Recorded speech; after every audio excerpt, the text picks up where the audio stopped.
au jeu. Salut, c'est François de l'Île au jeu. Hier, j'ai fait une vidéo des nouveaux arrivages, mais on a oublié plusieurs jeux, donc on se reprend pour une partie 2. On a reçu Nicodemus, c'est un jeu pour 2 joueurs par Bruno Catala. C'est un jeu dans l'univers de Imaginarium. Vraiment le fun, on l'a essayé hier, j'ai joué hier avec Loïc. C'est un jeu de gestion de cartes, comme on peut voir derrière. C'est un jeu avec beaucoup d'interactions entre les joueurs. C'est quand même assez simple, concis, c'est vraiment bien fait, très dynamique. Là. Donc on joue différentes cartes pour activer, soit pour aller chercher des ressources, activer des pouvoirs. Puis comme je disais, il y a une bonne interaction entre les joueurs, fait qu'on peut se voler des ressources, donc c'est très dynamique, on a vraiment aimé ça toutes les deux. C'est un jeu pour 14 ans et plus, vraiment juste 2 joueurs. On mentionne 45 minutes, mais même notre première partie a duré environ 30 minutes, c'était quand même assez rapide, là, fait qu'on a bien aimé. Donc c'est Nicodemus. On a reçu Glory. Glory, c'est un jeu de chevalier. C'est un jeu par Dominique Mucha.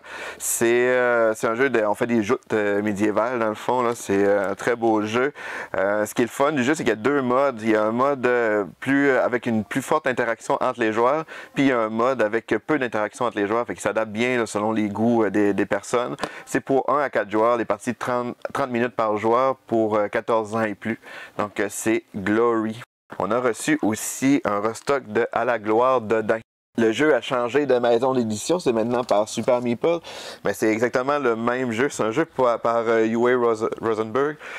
Il est surtout connu pour des jeux comme Agricola, Caverna. C'est aussi lui, là, il a fait beaucoup de jeux de polynômes comme Patchwork aussi, Indian Summer. À la gloire d'Odin, c'est comme si Caverna avait fait un bébé avec Patchwork, là, puis il est super hyperactif. C'est vraiment un jeu de polynômes qu'il va falloir remplir notre champ avec plein de formes, style Tetris. Sauf que pour jouer, il y a plusieurs, je pense qu'il y a aussi 60 actions différentes, super bien classées. C'est un jeu vraiment bien élaboré, mais c'est un gros casse-tête là, parce qu'il va falloir faire des conversions de différentes ressources pour respecter les règles de placement des genres de pièces à la Tetris sur notre plateau. Puis c'est vraiment le genre de jeu que ça prend plusieurs parties avant de maîtriser. Là. Les premières parties, on fait pas beaucoup de points. Là. Ça en prend plusieurs pour comprendre tout le système. C'est un très bon jeu à la gloire d'Odin. On a reçu aussi le tout nouveau jeu dans l'univers de Seven Wonders par Antoine Boza. C'est vraiment... C'est très inspiré de Seven Wonders. C'est un jeu encore pour 2 à 7 joueurs, pour 8 ans et plus. Puis il est parti d'environ 25 minutes.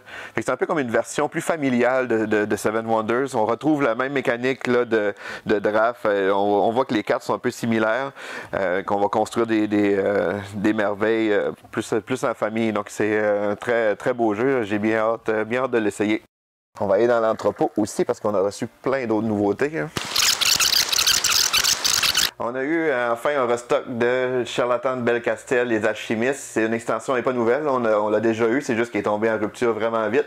Puis là, on vient de recevoir la réimpression.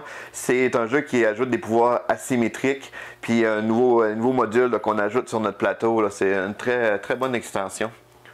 On a eu Timeland, qui est un jeu de Quentin Laméran. C'est arrivé hier en fin de journée. C'est un jeu de coopératif familial dans l'univers de Taluva. Pour ceux qui connaissent pas Taluva, c'est un jeu de placement de tuiles, un peu comme en 3 dimensions. Là. On fallait construire en différents étages pour réussir à placer nos sortes de temples. C'était vraiment le fun. C'était un beau concept. Là, cette fois-ci, c'est vraiment un jeu coopératif. Puis c'est un jeu avec communication limitée. On a des walkie-talkies, sauf qu'on peut juste les activer une fois de temps en temps. Fait qu'il faut comme bien choisir les moments qu'on utilise notre communication. Puis c'est un jeu qu'il va falloir essayer de trouver des reliques avant que le volcan détruise ce qui reste de Taluva. Donc ça a l'air vraiment le fun. C'est un jeu pour 2 à 4 joueurs, 8 ans et plus, les parties d'environ 40 minutes. On a reçu aussi la nouvelle extension War Machine pour Marvel Champion. Comme les autres paquets de cartes, ça rajoute plusieurs cartes qu'on peut utiliser pour faire de la variété dans le jeu. C'est déjà un jeu avec énormément de stock. Et dernière chose, on a eu Seigneur des Anneaux. Voyage en Terre du Milieu, la guerre ouverte. C'est Le Seigneur des Anneaux, c'est la Terre du Milieu, c'est un jeu d'aventure un peu style Donjons et Dragons, sauf que c'est une application qui gère le maître du jeu. Puis là, ici, on retrouve la guerre du Rohan et du Gondor, plein de belles figurines, des nouvelles aventures. C'est pour 1 à 6 joueurs, 1 à 5 joueurs, pour les parties d'environ 60 minutes, 14 ans et plus. C'est un très bon jeu, j'ai bien hâte d'essayer cette extension-là aussi. Donc, c'est tout pour les nouveautés de la semaine. Lis le jeu.